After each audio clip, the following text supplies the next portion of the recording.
Hello to all my story lovers. Welcome back in Storytime channel. Today's story name is Living Through Change. This is taken from the book Wise Otherwise and written by the great Sudha Murty. Sudha Murty shares her experience in her life in this book. Now let's go through it. Life and times have changed in truly revolutionary ways. Yet, we seldom feel the impact of change because we live right in the middle of it. Old ways have changed. Our festivals have changed. Our attitudes have changed.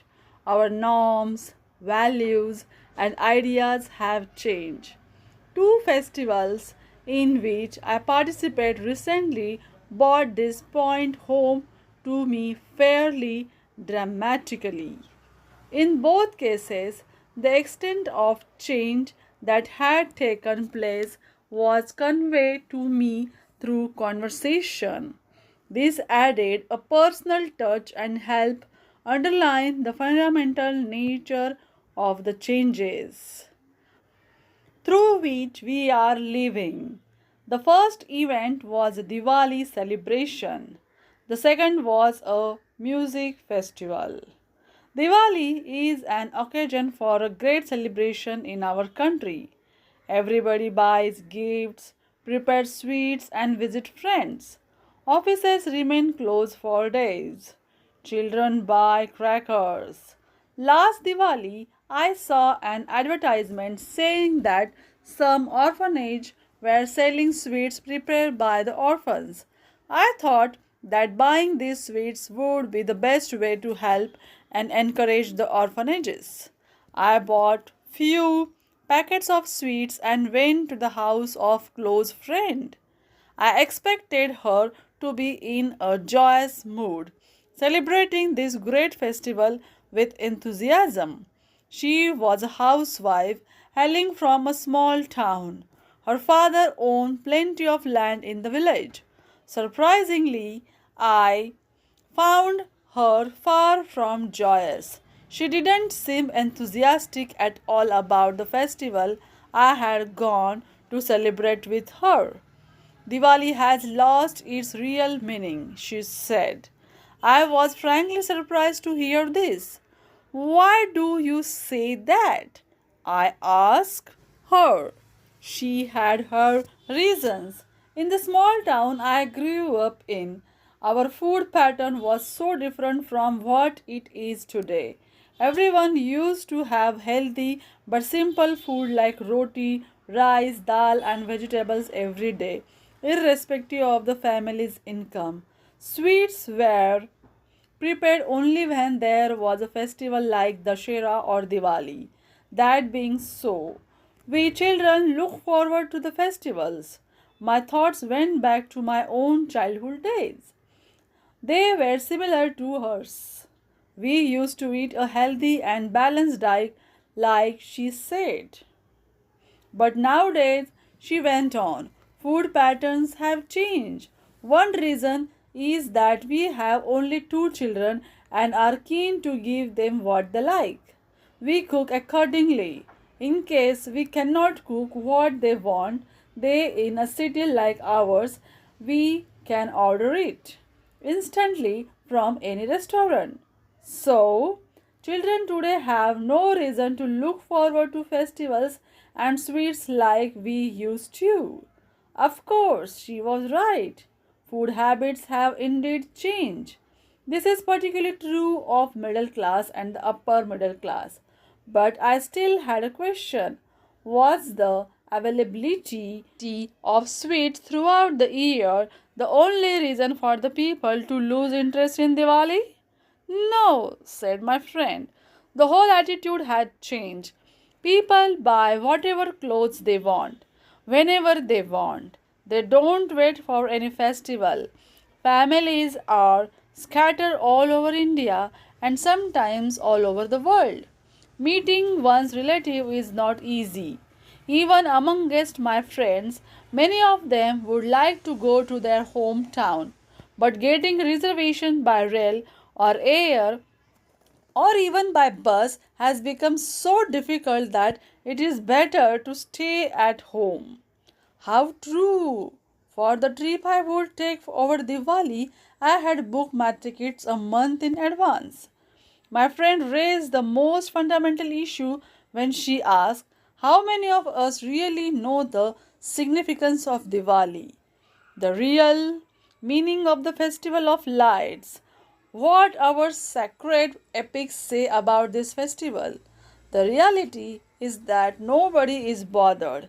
In our country, each state has special story about this festival. All the stories are from parts of the Mahabharata and the Krishna legend. But how many know about them? I thought that perhaps she was feeling homesick. In such a situation, I told myself the best thing to do would be to take her out of the house. Let us go to Renu's house or Mridula's house, I suggested. They were old friends and therefore real friends. Nowadays, many people refer to me as their friend, though I may not know them. Renu and Mridula were different, and I thought visiting them would cheer up my depressed friend. But she had news for me. No, Renu got bored.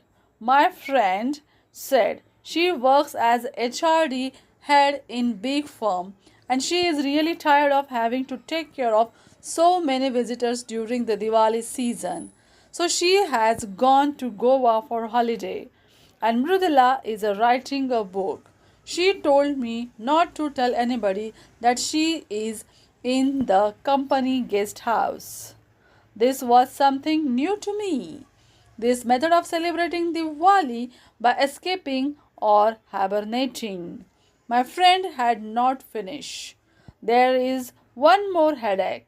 Some relatives bring gifts, so we have to reciprocate. It has become a racket. I did not unpack last year's gifts, hoping that I could give them to somebody this year. I am tired of candle stands and boxes of dry fruits and sweets.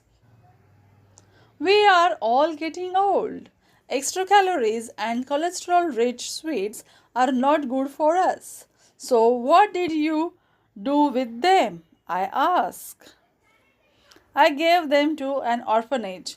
Let the poor children enjoy themselves. I was curious to know to whom she had given the sweets. She named a well known orphanage. Now I knew what happens to the sweets or candles gifted at Diwali.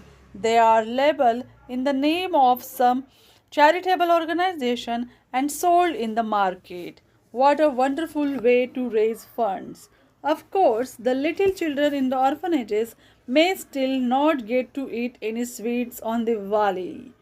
My music festival experience was quite different but equally illuminating.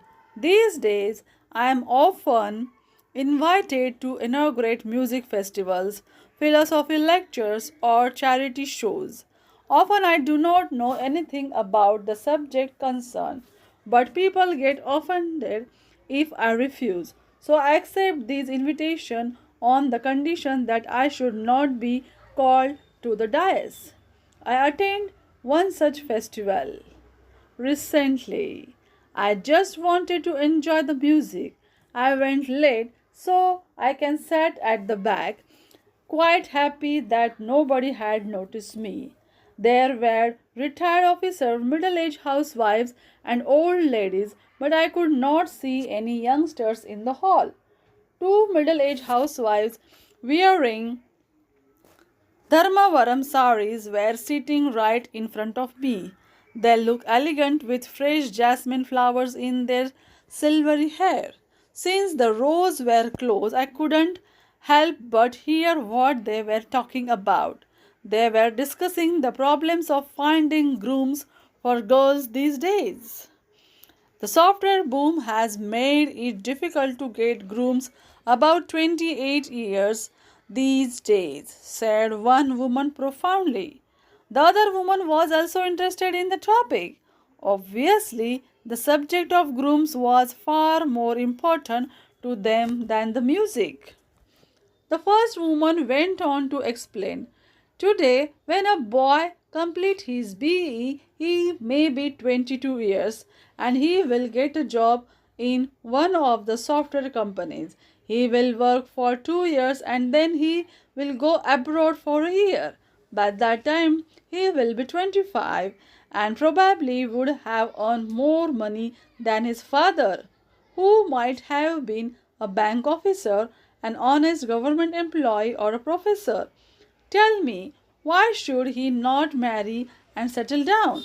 Unaware that someone was eavesdropping, she answered her own question. His parents will search for a software engineer girl.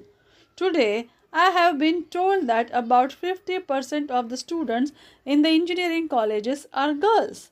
An engineering college is just like an arts college these days. I am sure the boy's father will get a software girl. The marriage is good for both of them in every sense of the word. He will have someone with him when he works abroad. He will have home cooked food and there will be somebody to look after him. For the girl, also, it will be such an advantage. So at 25, these young men will get married just like in the old days. This woman definitely deserves a medal for her logical and accurate analysis. I told myself. Now, it was the turn of the other woman to give her views. She had different perspective.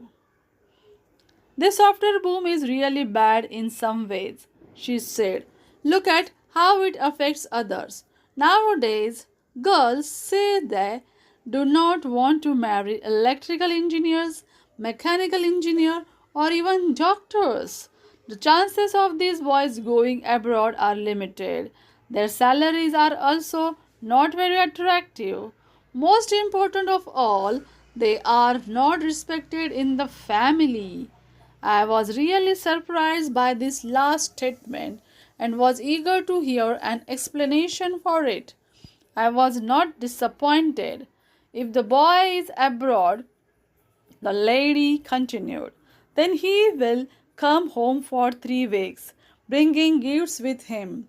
Everybody likes him for that. But engineers or doctors don't get the same opportunities to work abroad. Also, if the daughter in law stays with her mother in law all the time, she is not respected. Today, no girl likes to stay with her mother in law.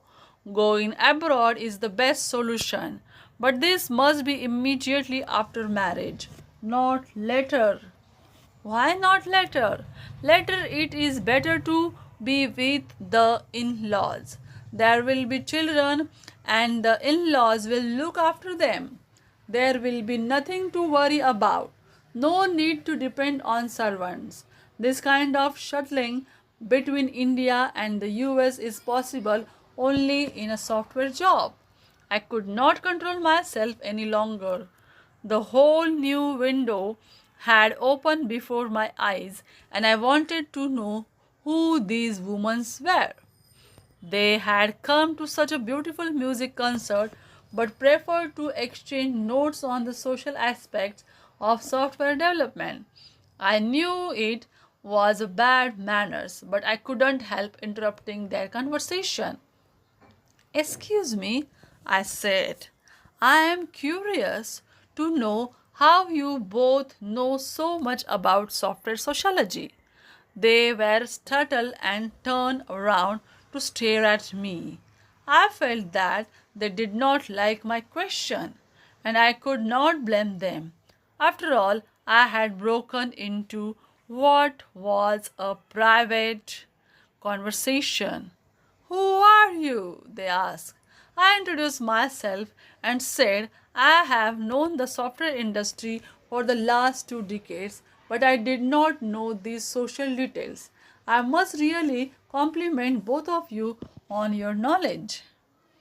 My compliments seemed to put them at ease, for they smiled as they replied together, "We are marriage brokers."